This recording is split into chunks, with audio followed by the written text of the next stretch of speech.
uma vez, boa noite, que a paz de Jesus e o amor de Maria possam permanecer conosco. Bem, como já disse a nossa Lídia, o tema do nosso estudo de hoje é parasitismo espiritual, né? E se a gente vai aproveitar esse tema, vai falar desse tema, quando nós citamos a expressão parasitismo espiritual, evidentemente estamos nos referindo ao problema da obsessão, né?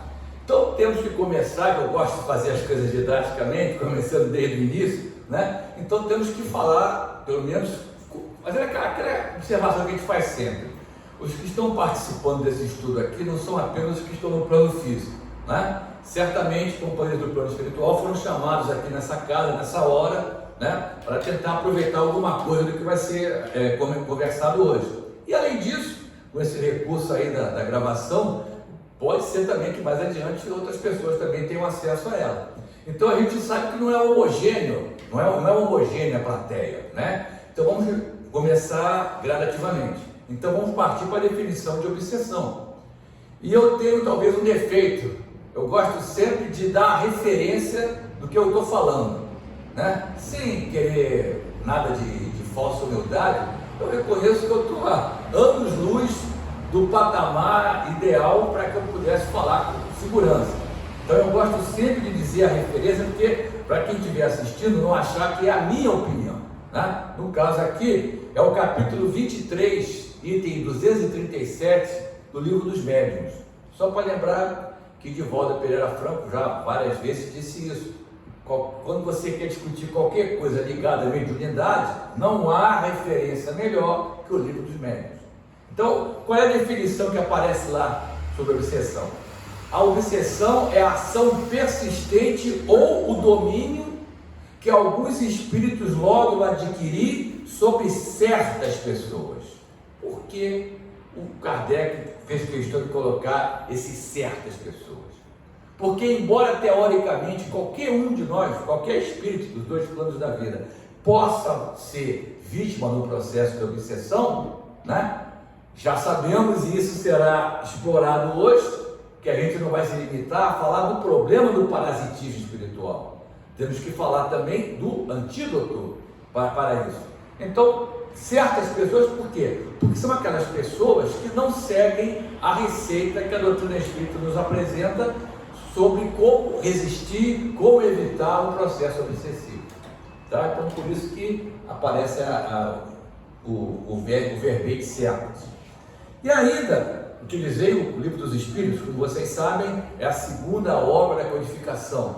Vamos agora, para complementar essa definição e entender mais ainda por que certas pessoas, a expressão utilizada por Kardec, vamos utilizar então agora a quinta e última obra da codificação, a Gênese, né? Capítulo 14, item 46. Então, Kardec fez dois parágrafos aqui que eu acho que é importante trazer para complementar essa definição inicial. Disse ele: assim como as enfermidades resultam das imperfeições físicas que tornam o corpo acessível às maléficas influências exteriores, a obsessão decorre sempre de uma imperfeição moral que dá dominação a um espírito mau. Então o que o Kardec está dizendo? Né? Reconheçamos a bagagem que o nosso codificador já possuía naquela experiência física. Sabemos nós que para que nós adquiramos uma determinada enfermidade, mais ou menos grave, é preciso que existam algumas situações da nossa parte, né? Só para não ir muito longe, né? Já falei aqui, eu sou, pelo menos até me aposentar, microbiologista, né? Então são 41 anos que eu trabalho lá metido com bactérias, vírus, fungos, etc. Né? Então, o que a gente visualizava? Não só no contexto dos livros, né? Para você adquirir uma enfermidade, repito, mais ou menos grave, é preciso que você, pelo menos, dê margem a isso. E eu nem me refiro ao lado espiritual, que Joana de Ângeles já há muito nos mostrou, hoje em dia a ciência confirma, que a causa inicial de qualquer enfermidade está onde? Dentro de nós, né? Mas veja só, por que? Vou dar um exemplo que até era uma propaganda que passava na televisão. Estava uma condução, não sei se era um trem, um ônibus, uma pessoa espirrava e segurava no ferro, né? Certamente a mão cheia de secreção, né? Estava resfriada, gripada. Pré-pandemia, onde quando alguém dava um espirro, não era sinal de desespero para os outros, né? Mas transparência. Então, alguém vinha depois e botava a mão naquilo, se contaminava. Daqui mais um pouco vinha o outro, botava também. Por que não necessariamente todos ficavam doentes? Por razões como essa, né? Se a imunidade da pessoa está boa, está segura, é necessário uma carga microbiana extremamente alta para conseguir derrotar as defesas da pessoa. Mas pelo contrário, quando a pessoa está com a sua imunidade deficiente, por N motivos, inclusive pelos motivos que as Joana relacionam, né? Aí sim vai ser muito fácil ou mais fácil você adquirir uma enfermidade. Eu vou dar um exemplo da minha vida profissional. Trabalhei muitos anos fazendo controle de qualidade em restaurantes. Então, além do trabalho mensal ou bimestral, que fosse, havia, no caso de um evento desagradável, né, uma toxinfecção alimentar, como se dizia na época, hoje enfermidade transmitida por alimento. A gente era chamado, coletava o material. Eu não esqueci nunca, tinha um rapaz, era o estoquista lá do restaurante, e era quase sempre quando serviam rabada, né? Embora eu goste muito de rabada também, mas fatalmente havia algum erro no preparo. Para não ir muito longe, tem um binômio que é responsável pela segurança dos alimentos. Que binômio é esse? Tempo e temperatura, tá certo? Então, se você observar esses dois parâmetros, vai ser muito difícil ter um problema. Mas então houve uma falha qualquer, ou havia no processo deles lá preparar a rabada, então é quase certo fazer o rabada uma vez por mês, me chamavam. Não sei quantos tinham comido e tinham passado mal. E o rapaz brincava comigo, porque eu ia lá, é de praxe se separar amostras do cardápio do dia, então eu ia lá, geralmente eu ia depois, que era o tempo que dava para a pessoa passar mal e eu ser avisado. Aí eu ia lá, eles me davam as amostras, aí o rapaz me chamava, aqueles potes de maionese em ambiente industrial, grandão, ele me falava, isso aqui está cheio de rabada que eu separei, sobrou, eu separei, ó, eu comi e não tive nada. Aí eu só ficava rindo para ele. Quando eu voltava, uma semana depois, para entregar o laudo, ele me chamava, ó, pode estar assim, comi e não tive nada. É uma realidade. Epidemiologicamente, se considera que quando duas pessoas comem a mesma alimentação e têm os mesmos sintomas, é um processo de enfermidade transmitida por alimentos. Então, se 1000 comem, não é necessário que 800 passem mal, né? Então, por causa dessas razões que eu estou colocando aqui. Então, Kardec fez uma analogia, né, em relação às enfermidades que ocorrem no nosso corpo, em função das imperfeições físicas que possamos possuir, né, com a questão da obsessão. Vocês ouviram? Decorre sempre de uma imperfeição moral, que dá então a possibilidade da dominação por um espírito mau, que eu gosto de dizer, um espírito ainda mau. Não existe espírito mau eternamente, né? E segue Kardec. Nos casos de obsessão grave, o obsidiado fica como que envolto e impregnado de um fluido pernicioso, que neutraliza a ação dos fluidos salutares e simultaneamente os repele, né? Então é criada toda uma situação aí na parte energética, na parte vibracional, né? Que por mais que aquele espírito, encarnado ou desencarnado, possa ter fluidos salutares, como por mais problemáticos que sejamos, sempre temos alguma coisa de bom, né? Também é importante realçar isso. Essa produção desse fluido pernicioso, pela atração, pela sintonia que existe entre esses dois espíritos, né, acaba inativando a ação dos fluidos salutares. Bem, aí eu vou sair da codificação para trazer, eu gosto sempre de trazer outras informações que ratificam o que eu estou apresentando, dentro do conceito, eu sou chato, gosto de falar sempre isso, controle universal do ensino dos espíritos. Precisamos ter isso em mente, que foi dessa forma que Kardec fez a codificação espírita, né? Não é através de um espírito de um médium e isso se tornou uma verdade absoluta. Não é dessa forma. Então eu gosto sempre de mostrar a universalidade da doutrina espírita. Se o foco é o mesmo, se o ponto em questão é o mesmo, se você vai ouvir, ler espíritos sérios, médiuns sérios, autores sérios, nunca que a expressão daquele ponto de vista vai ser diferente. Ah, não, a palavra sim, mas são sinônimos. Então, olha só, Martins Peralva, um dos brasileiros que mais impulsionou a doutrina espírita na primeira metade do século passado, ele tem uma obra Estudando a Mediunidade. E olha só a definição que ele vai dar para a obsessão. Vocês vão ver que não foge do que já foi falado aqui hoje. Só que ele acrescenta mais uma luz. É a ação pela qual espíritos involuídos, ou seja, espíritos ainda no mal, espíritos ainda primitivos, arraigados às paixões inferiores, arraigados aqui aos vícios morais, como escutamos há pouco Kardec falar, as imperfeições morais, se imandam à organização psicofísica dos encarnados e desencarnados, sugando-lhes a substância vital. Então, o Martins Peralva trouxe mais um dado. Ele já dá nome a como se dá o processo dessa dominação pelo esse espírito ainda mal. Vai sugar a substância vital do alvo, do encarnado ou desencarnado. E aí, mais uma vez, vou trazer a fonte, Enciclopédia Espírita Online.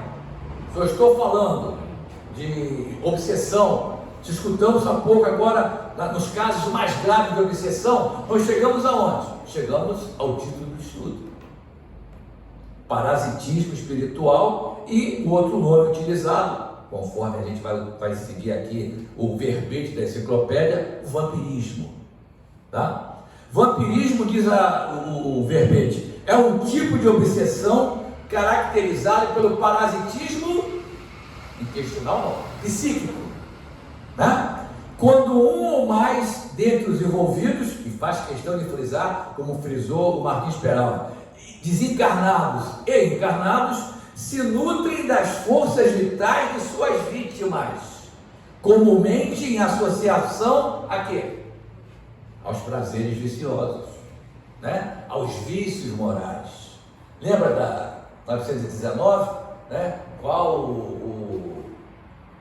o vício moral mais radical, mais primitivo que o ser humano pode ter, né? Egoísmo, né? Então a gente está falando aqui de vício moral, decorrentes do egoísmo. Sim, que o egoísmo dá origem aos outros, mas também das imperfeições morais que possamos possuir nessas outras áreas que nos cercam. Então, que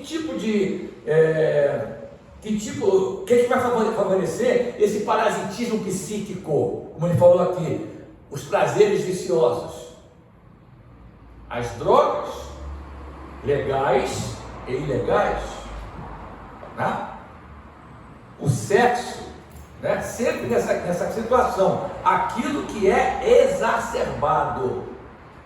Vejam só, eu não preciso gastar tempo para falar, em que o sexo, né, utilizado da maneira que a gente sabe que é para que foi criado, né, não traz nenhum tipo de problema, pelo contrário, traz bastante prazer para as pessoas, mas aí é uma questão diferente. Já se tornou um vício, prazeres viciosos. É aquele que não bebe uma taça de vinho, ou que bebe uma tulipa de chopp, não. Começa 8 horas da manhã, você passa na esquina, já está lá bebendo alguma coisa, cerveja, aguardente, que seja, né? E droga ilícita, né? Vai até ser mencionado daqui a pouco aqui, eu não preciso fazer comentários sobre isso, né? Do tipo de complicação que traz. E o foco qual é aqui?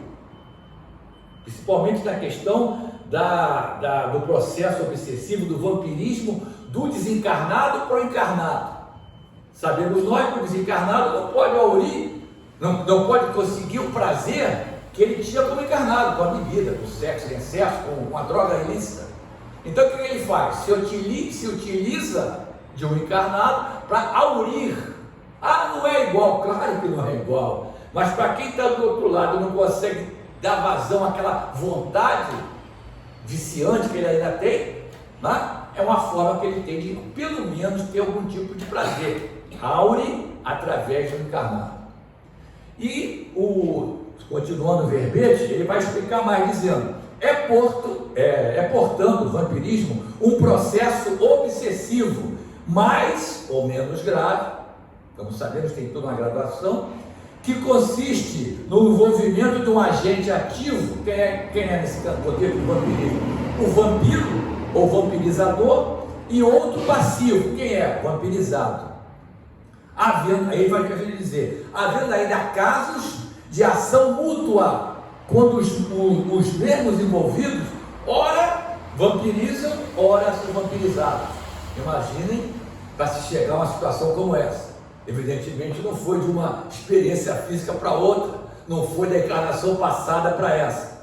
Isso tem, né? Não sei quantas encarnações envolvidas aí, que gira que acaba trazendo essa dependência, tanto do vampiro quanto do vampirizado, cuja solução muitas vezes requer uma caridosa intervenção de terceiros. Guarde essa frase, aí vai ajudar a eu explicar por que escolhi esse tema, né? Uma caridosa intervenção de terceiros em socorro tanto aos vampirizadores quanto aos vampirizados. E por que mais uma vez se bateu nisso, que envolve os dois? Vamos chegar mais adiante a responder isso. Ele só antes de comentar isso, essa mesma enciclopédia Espírita Online complementa o conceito de vampirismo. O termo vampirismo é empregado no estudo espírita para designar metaforicamente, né? Evidentemente é metaforicamente, porque inclusive mais adiante, quando falarmos do Alexandre, missionários da luz, ele vai fazer referência a isso, tá? Mas o vampirismo no contexto espírita é uma metáfora, você concorda comigo, né? A ação que se dá, um exemplo maior aqui, do desencarnado sobre o encarnado, não tem nada de morder aqui a jugular do encarnado, né? Em alusão aos parasitas descritos pela biologia, que são organismos que vivem em associação com outros organismos, dos quais sugam, os parasitas intestinais, por exemplo, não vão sugar energia vital, mas vão sugar o quê? Os nutrientes para a sua sobrevivência. E aí, num contexto que vocês vão lembrar da sala de aula, quer seja a aula de ciência do ensino fundamental, quer seja a aula de biologia do ensino médio, nesse processo de parasitismo, normalmente o parasita, o que é o parasita? É o hóspede, né? Ele vai entrar onde? No parasitado. Quem é o parasitado? O hospedeiro, né? Ele vai propiciar a que aquele ser entre e comece a se aproveitar, utilizar até como nutrição para ele, como nos casos das doenças infecciosas causadas por vírus, bactérias. Aí eu vou aumentar aqui, mano. Aqui eu estou falando de vírus e bactérias, mas protozoários, fungos, né? Tudo isso acontece, um indivíduo se aproveita do outro, trazendo prejuízo para o parasitado, para o hospedeiro, e aparentemente só o hóspede leva vantagem, né? Só o parasita leva vantagem. E aí vamos chegar ao tranquilismo para vocês. Aquele que Emmanuel disse que foi o metro que melhor mediu Allan Kardec. Me refiro a quem? José Herculano Pires, né? Porque a enciclopédia fala o seguinte: em se tratando de parasitismo psíquico, cuja matéria envolvida é energia vital, já foi dito isso aqui, a relação é sempre danosa. Ele vai explicar por quê.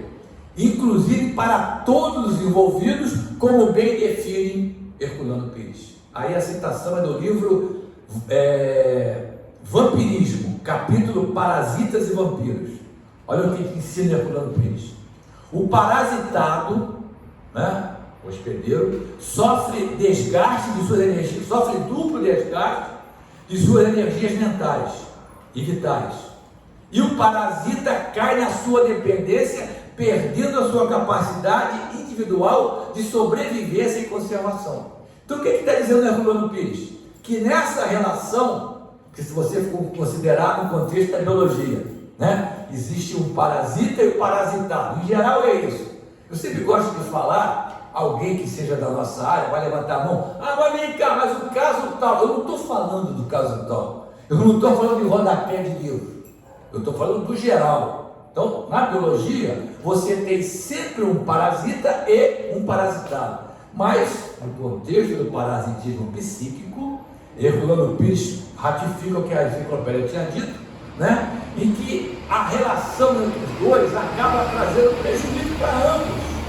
Por quê? Porque o hospedeiro, como escutamos, vai ter desgaste das suas energias mentais e vitais. E o parasita, o hóspede, como fala o Herculano Pires, ele vai perder a sua capacidade individual de sobrevivência. Por quê? Porque ele vai ficar tão envolvido com o parasitado, né? Que ele vai ficar na dependência, ele não consegue se afastar. Ele conseguiu obter aquilo que ele tinha quando encarnado, e que no plano espiritual ele sabe que não tem condição, então ele não consegue se afastar daquele que ele está parasitando.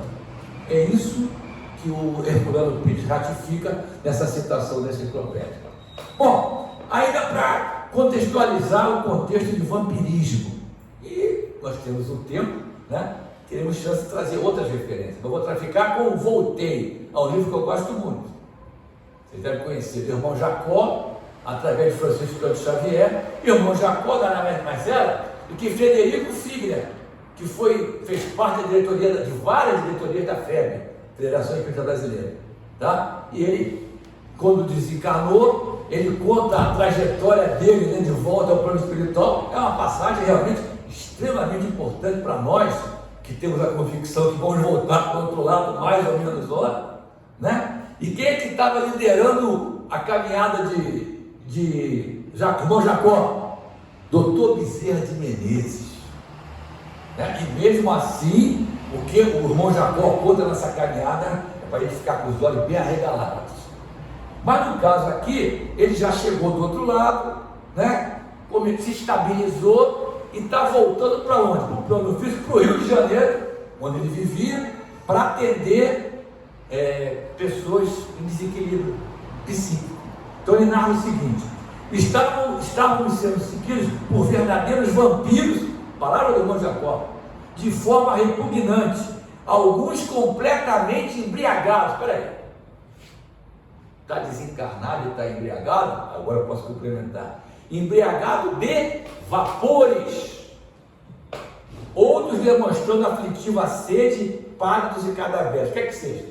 Eles estavam acompanhando encarnados naquele contexto de dependentes das drogas, lícitas e ilícitas, do sexo. No caso específico aqui, era da droga lícita, da bebida, né? E eles, claro, tinham essa condição, estavam vendo os desencarnados que estavam ali em cima deles, aurindo aqueles vapores. Por isso que ele falou aqui, ó, embriagados de vapores.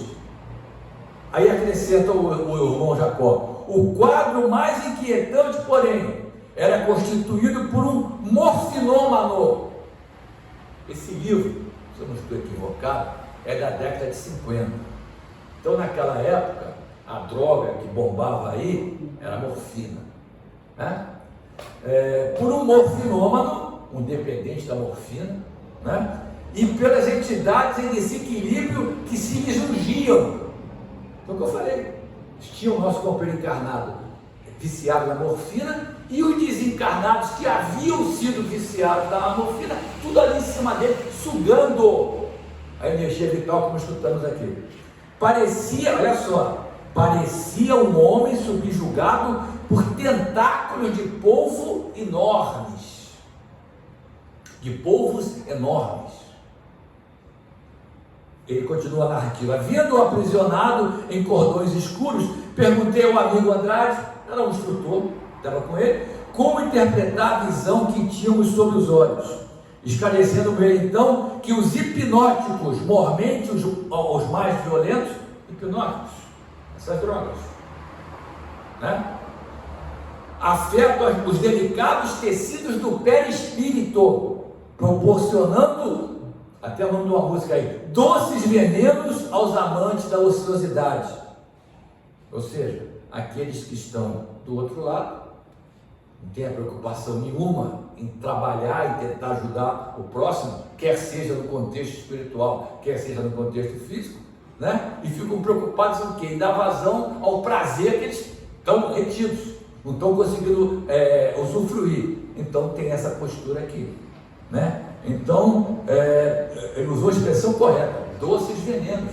Por que doces venenos? Dá prazer, mas só vai trazer mais desequilíbrio para aquela entidade. Ele explica: os fios negros são fluidos de ligação entre as lampreias. Pega outra analogia: lampreia, ao pé da letra, vocês que são bons em biologia vão lembrar que é o tipo mais primitivo de peixe, né?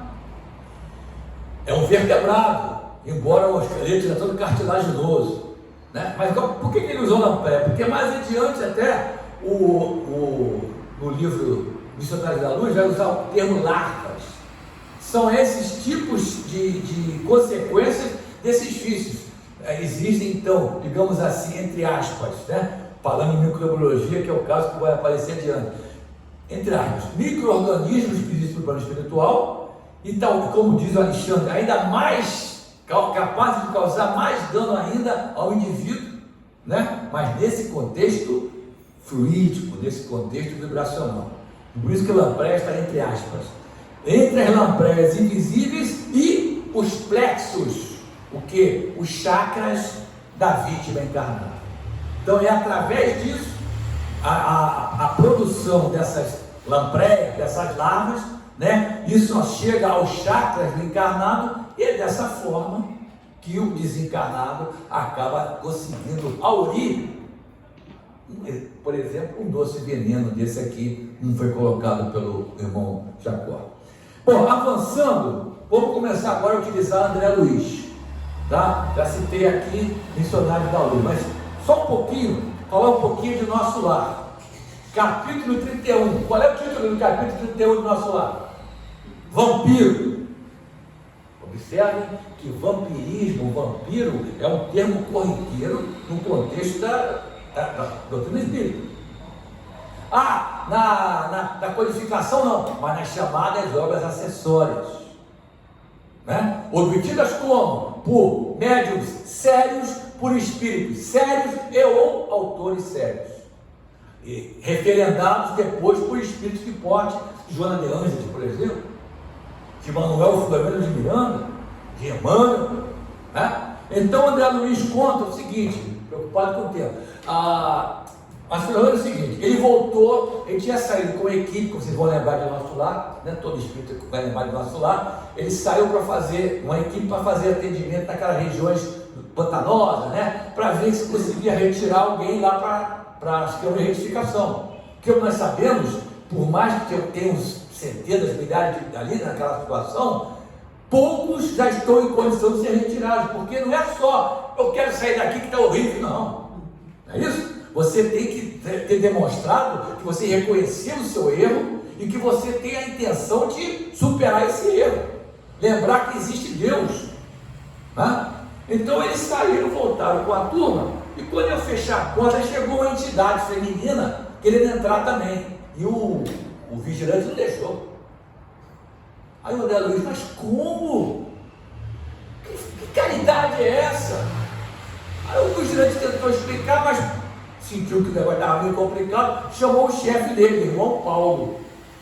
E nisso a Narcisa, coleguinha do André Luiz, como vocês lembram, da Câmara de Retificação, tentou interceder, mas poxa, a senhora lá, não sei o quê. Olha só o que explica o irmão Paulo. Conte as manchas pretas, falou para Narcisa, as manchas pretas em volta daquela entidade. Aí a Narcisa contou 58. Aí o irmão Paulo: esses pontos escuros representam 58 crianças assassinadas ao nascerem. Não preciso falar mais nada, né? Aí segue o irmão Paulo: em cada mancha vejo a imagem mental de uma criancinha aniquilada, umas por golpes esmagadores, outras por asfixia. Essa desventurada criatura foi profissional da ginecologia. A situação dela é pior que é dos suicidas e homicidas, que por vezes apresentam atenuantes, como nós sabemos, né? Por isso que a gente aprendeu que não pode julgar ninguém, não é isso? Primeiro, para julgar, teria que ter idoneidade moral. Vou falar por mim, vocês não. Eu, por exemplo, não tenho. Certo? Então eu tenho que melhorar muito para pensar em julgar. Mas mesmo assim, a gente não pode julgar por quê? Pode ter naquele caso um atenuante que você não conheça, mas o pai conhece. Né? E olha só o que disse o nosso irmão Paulo. Trata-se de um dos mais fortes vampiros que tenho visto até hoje. E saímos daqui e chegamos então a Missionários da Luz. Agora eu posso quebrar o suspense e dizer por que eu escolhi esse tema. Originalmente eu ia falar de perispírito, né? Perispírito como princípio das manifestações. Falei até com a nossa Lídia aí. Eu tinha feito essa palestra numa semana Espírita Allan Kardec. Só que Luiz Augusto, eu fazemos parte de graça, posso esquecer da graça, eu vou esquecer da graça, fazemos parte do grupo de estudo, toda semana, estudamos o Livro dos Espíritos e obras do André Luiz. Então começamos o Missionários da Luz. Então, capítulo 4, qual é o título? Vampirismo. E o capítulo 6 é o capítulo que eu disse a vocês que a gente vai falar do problema e mostrar a saída. Capítulo 6 é o capítulo bonito. Qual é o título? Oração. Né? Então, depois, eu estava certo, falei com a Lídia, já ia melhorar a palestra, porque, se eu não me engano, lá foram 35 minutos, me encher qualquer coisa. Aí eu acordei numa quinta-feira, se eu não me engano, na semana passada, aquilo na cabeça. Não, eu tenho que fazer uma palestra sobre vampirismo, aproveitando o manancial de informações de Missionários da Luz. Aí eu lembrei, que eu gosto muito dela, para mim é uma referência, Deusa Nogueira. Essa eu gosto de falar, que ela é palestrante com um P bem grande. E ela falava muito do André Luiz, claro, em outras casas também, aqui também, não foi? Isso. Mas ela, André Luiz, eu cansei de ver ela falar o seguinte: todo ano eu estudo a série A Vida no Mundo Espiritual do André Luiz. A pessoa fica assim, todo ano. Eu começo em janeiro por Nosso Lar e acabo em dezembro com A Vida Continua. Aí eu entendi. Eu já tinha lido Missionários da Luz, já tinha feito palestras utilizando trechos, mas isso me marcou tanto quando eu estudei no grupo com eles ali, que eu falei, vou mudar o tema. Aí eu saí fazendo isso e aproveitei então essa parte introdutória que eu trouxe para vocês e vou agora terminar com Missionários da Luz. No capítulo 4, começa com o André Luiz relatando a saída de companheiros, como nós, de uma sessão de desenvolvimento mediúnico, né? Então, fixou-se em quê? Numa senhora e seus 2 filhos. Um era mais velho, o rapaz já casado, e a filha mais nova. E tem um aspecto interessante, a gente brincou muito no estudo, que na narrativa do André, o Alexandre chama a atenção do André, que quando saíram da casa espírita, por exemplo, saíram aqui do Sebastião, né?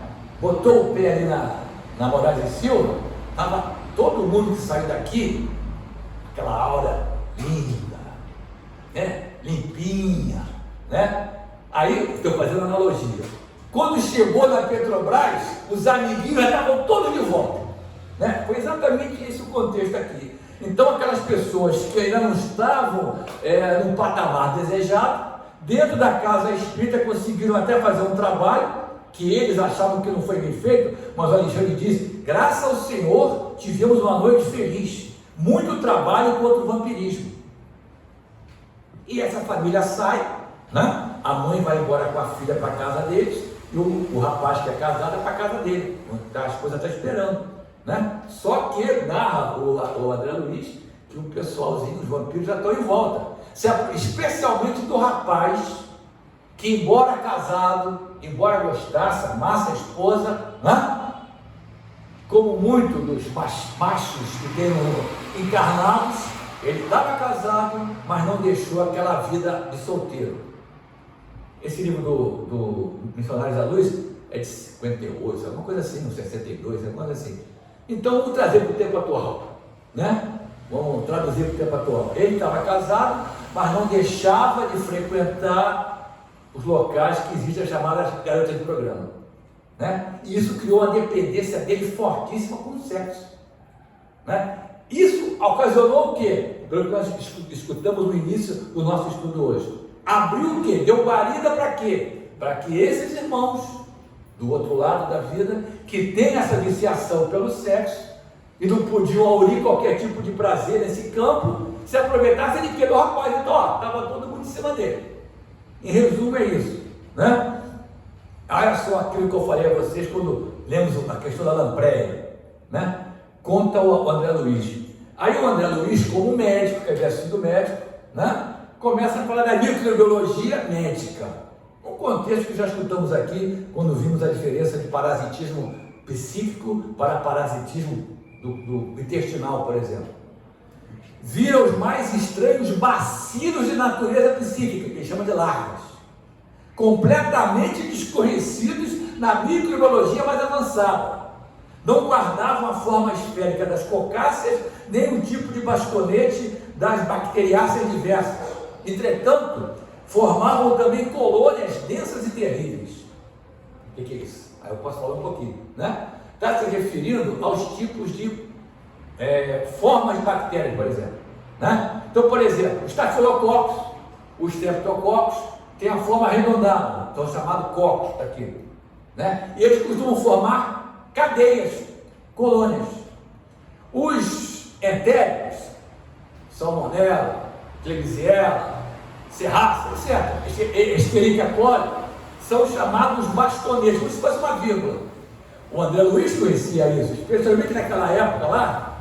O médico tinha uma formação muito mais, não tinha os recursos que hoje em dia tem, mas a formação era muito mais completa, né? Era o que hoje em dia chama-se médico de família. Eles realmente sabiam pegar você e analisar se você tinha um problema neurológico ou você tinha uma unha encravada. Em resumo é isso, né? Então conhecia a microbiologia. Então ele estava dizendo, olha, são coisas fora que eu nunca vi, não eram nem corpos nem bacilos, né? Reconhecendo o ataque aos elementos vitais do corpo físico, atuando com maior potencial destrutivo sobre as células mais delicadas. Mas é isso que eles fazem no plano físico e no plano espiritual. Eles vão atacar aquelas células mais fáceis de serem subjugadas. Tá certo? Nós temos trilhões de células, né? Umas mais especializadas, outras menos. Quais são as mais fáceis de serem atacadas? As mais especializadas. Porque qualquer dano que elas sofram vai repercutir na saúde geral do indivíduo e no contexto aqui, na saúde psíquica. Aí entrou o Alexandre falando daquela questão do vampirismo, né? Metáfora. Se nos referimos aos morcegos sugadores, o vampiro, entre os homens, é o fantasma dos mortos, que se retira do sepulcro alta noite para alimentar-se do sangue dos vivos. Não sei quem é o autor de tal definição, mas ele fala assim, no fundo, não está errado. Já vimos que o contexto é diferente, mas é mais ou menos a mesmo modus operandi. Apenas como considerar que entre nós, entre os do outro lado, os desencarnados, vampiro é toda entidade, de novo aqui, olha a palavrinha de novo, é toda entidade ociosa. Não foi à toa que Joana de Ângeles, numa página belíssima, disse, cuidado com a hora vazia. Já é a segunda vez hoje aqui que aparece a questão, o problema das entidades ociosas. Do que se vale devidamente das possibilidades alheias, e se tratando de vampiros que visitam os encarnados, é necessário reconhecer que eles atendem aos sinistros propósitos a qualquer hora. Ou será que a obsessão tem hora? É só das 14 às 18? Claro que não, né? Desde que, olha aqui o requisito, desde que encontrem guarida no estojo da carne dos homens. Essa é a questão. Você propicia o entrosamento, você propicia a sintonia entre você e o companheiro do outro lado, que também tem a mesma imperfeição moral que você tem.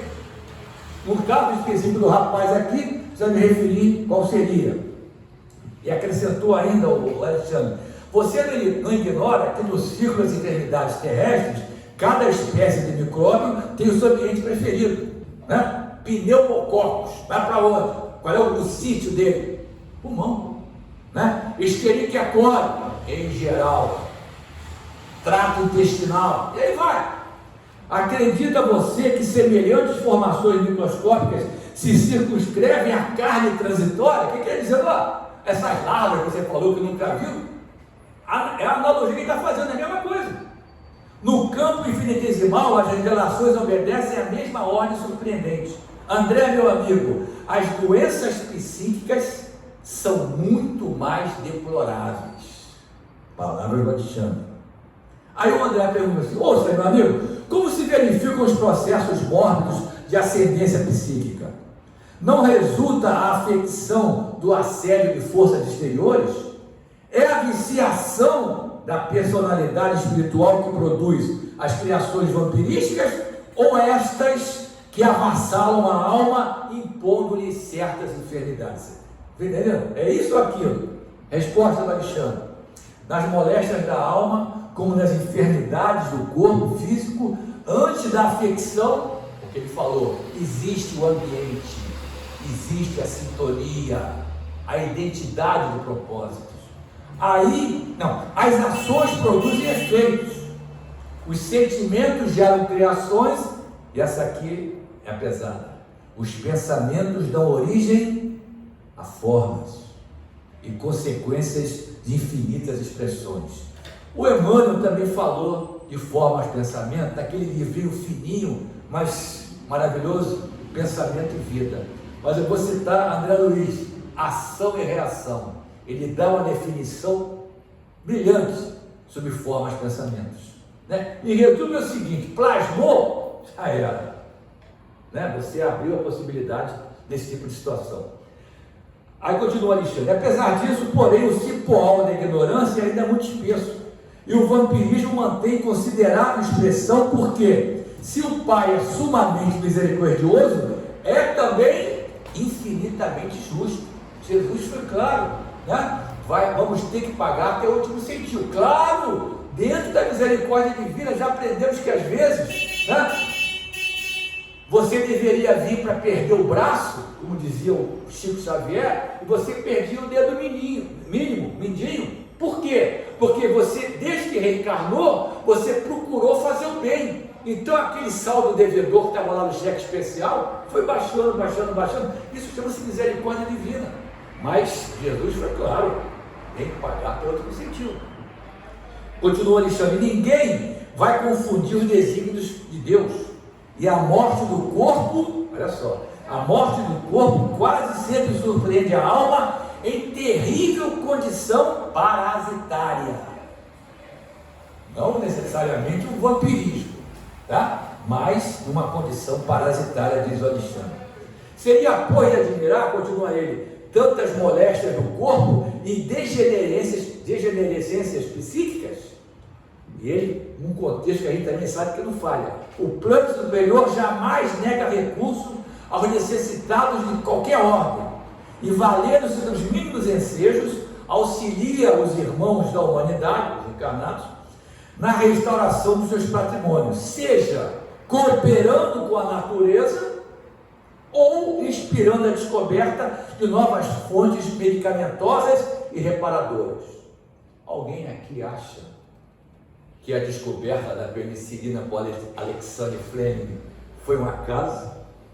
Ele deixou a placa de Petri com meio de cultura com um crescimento bacteriano esquecida na bancada, veio um feriadão de finados, por exemplo, quando ele voltou na terça-feira, viu que tinha um fungo dentro da placa e aquela região, o crescimento bacteriano tinha deixado de existir. Isso por acaso? Evidentemente que não. É isso que a gente está colocando. O plano espiritual está toda hora.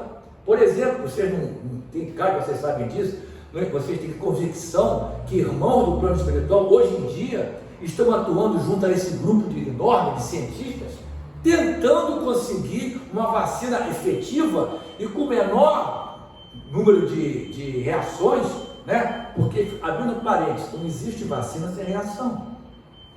É 0,001, perfeito, mas não é zero. Qualquer vacina vai dar reação. Então qual é o objetivo? Esquece política. Qual é o objetivo? Tem que ter uma vacina eficiente que combata o vírus, no caso o nosso amigo aí corona, e simultaneamente traga o menor número de reações das pessoas que vão tomar a vacina. É isso aí. Isso demora. A gente precisa para ontem, né? Os medicamentos não estão conseguindo ir adiante também. Outros tentando medicamento, mas também, esse aqui funciona, aí vem o órgão lá, não funciona, só nesse caso, então não adianta. O plano espiritual está atuando, não tenho dúvida, nesses nossos irmãos, né? Estão sendo inspirados a tentar encontrar um medicamento ou uma vacina mais eficiente possível para a população. E ele continua, por nossa vez, né, em nos despojando dos frutos mais grosseiros, desencarnando, livrando-se da frutos grosseiros, através da morte física, a proporção que nos elevamos em compreensão e competência, transformamos-nos em auxiliares diretos das criaturas. Outra frase de André Luiz, né? Vocês sabem que eu sou ligado ao grupo espírita André Luiz, então estudei muito essas obras lá. Tem uma frase perfeita, disse André, aliás, não foi André relatou para a gente, foi Silas, o instrutor Silas.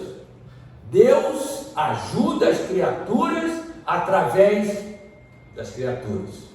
É isso aqui que o Alexandre está repetindo aqui. Desse modo, a promiscuidade entre os encarnados indiferentes à lei divina e os desencarnados que a ela têm sido indiferentes, é muito grande na crosta da terra. Aos infelizes que caíram em semelhante condição de parasitismo, as larvas que você observou servem de alimento habitual. As lampreias citadas anteriormente. Contudo, o André Luiz insistiu, a ideia de que muita gente na Terra vive à mercê de vampiros invisíveis é francamente desagradável e inquietante. Claro que é. Claro que é. Aí ele perguntou, o André Luiz gosta de repetir isso, ele sempre se apresentava como um aprendiz. Se o André é um aprendiz, imagina eu, né? E ele perguntou, e a proteção das esferas mais altas? E o amparo das entidades angélicas? A amorosa defesa dos nossos superiores? Aí a gente chega no maravilhoso capítulo 6, cujo título é oração, né? Ele diz o seguinte, quanto ao combate sistemático ao vampirismo, respondendo ao André, aqui também no plano de nossas atividades, não faltam processos saneadores e curativos de natureza exterior. Sim, tem que ser feito o trabalho na parte externa.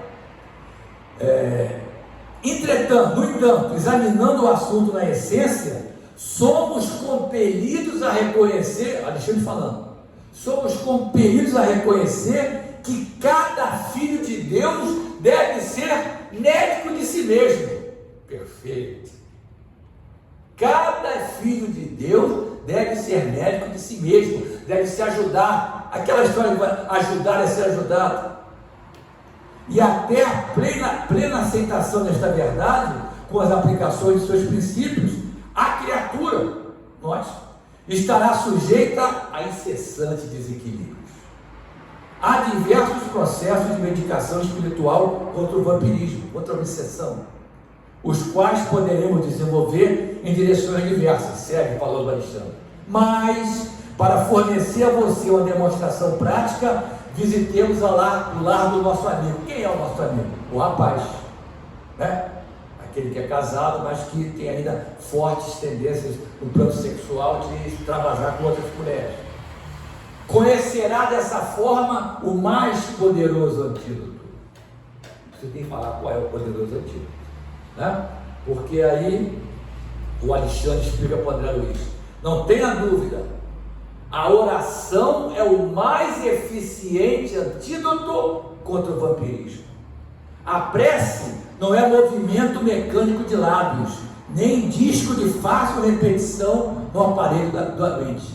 muitas vezes, meus amigos, desculpa, estou falando para todos, vocês aqui têm a bagagem já, mas muitas vezes, aquela oração que você faz, do fundo do seu coração, falando com Jesus, falando com o Pai, utilizando o intermediário, como nós sabemos que há essa possibilidade, né? Ao invés de recitar aquelas orações que a gente recita desde pequenininho, é isso que ele está falando aqui, tem muito mais efeito, porque sai aqui de dentro, é a vibração saindo do teu coração, que vai chegar direto a quem tem que chegar, é isso que ele está falando. Olha só, é vibração, energia, poder. A criatura que ora, mobilizando as próprias forças, realiza trabalhos de inexprimível realização. E aí, vou correr porque está acabando o tempo. O que aconteceria? O Alexandre vai narrar a Cecília. Quem é a Cecília? A esposa do rapaz, ela era uma pessoa que tinha já aquela vidência, né? Ela sabia que, embora apesar dos esforços dela, de amar intensamente o rapaz, ele tinha essas fugidas, né? Ela então estava trabalhando junto com a equipe do projetor para ajudar o rapaz, né? Então ela vai fazer uma prece desse contexto que ele escutou aqui, está aqui, ó. Então o André Luiz está narrando o que ele vê durante a prece da Cecília. Luzes sublimes cercavam toda, naquele pedido pela iluminação do companheiro, a quem parecia amar infinitamente. Comovido com a beleza de suas súplicas, reparei com assombro, André Luiz falando, que o coração da nossa Cecília se lhe transformava num foco ardente de luz, do qual saíam inúmeras partículas resplandecentes, projetando-se sobre o corpo do marido e sobre o corpo e sobre a alma do esposo, com a celeridade de minúsculos raios. Esse é um ponto importante. Olha o combate às larvas, às lampreias. Os corpúsculos radiosos penetravam no organismo em todas as direções e, muito particularmente, na zona do sexo, no chakra ligado ao sexo, onde identificaram tão grandes anomalias psíquicas, concentravam-se em massa, essas partículas radiantes, destruindo as pequenas formas escuras e horripilantes do vampirismo devorador. Então, meus amigos, está aqui, está dada a receita. Como escutamos, foi dito que cada filho de Deus deve ser médico de si próprio. Escutamos também que muitas vezes o processo de vampirismo exige a participação de terceiros, né? E que o antídoto é a prece, mas uma prece dessa forma que nós escutamos, né? Uma prece tipo o que nós somos capazes de fazer no culto do Evangelho no lar, que a gente sabe que não fica restrito àquela família que está ali na volta daquela mesa. Se você mora num prédio, atinja todo o morador do prédio, atinja o morador daquela rua, e dependendo do foco radiante desse, atinja o bairro, quarteirão todo, né? Daí a importância que nós temos que dar ao culto semanal do Evangelho no lar, né? Na hora certa, no dia certo, porque os companheiros, tipo Alexandre, enviados pelo Pai, enviados por Jesus, estarão ao nosso lado. Então, agradecendo a atenção de vocês pela oportunidade de trabalho mais uma vez também, vou encerrar com as palavras do Alexandre. Nosso amigo precisa devotar-se com fervor ao aproveitamento das bênçãos que recebe, porque receber o auxílio do bem não quer dizer que o beneficiado seja bom. Olha só a frase do Alexandre: receber o auxílio do bem não quer dizer que o auxiliado seja bom ainda. Toda cooperação exterior pode ser interrompida. Você começa a trilha correta, mas se dá a escorregada, muito sabe o que acontece com o nosso anjo da guarda, nosso anjo guardião? Ele tenta, você está desprezando ele, vai ficar aqui, vai esperar você levantar a mão e pedir, aí volta, não tenha dúvida. Mas esse é o contexto. O plano espiritual quer nos ajudar, mas quando nós não queremos ser ajudados, ele termina então: cada filho de Deus é herdeiro de possibilidades sublimes, e de novo, para ninguém esquecer, e deve funcionar como médico vigilante de si mesmo. É aquilo que Jesus falou, uma das lições que o mestre nos levou, que as pessoas às vezes trocam a ordem dos verbos. A ordem correta, vai lá no Novo Testamento, não é orai e vigiai, é vigiai e orai, por causa de situações como as descritas no estudo de hoje. Muita paz, obrigado.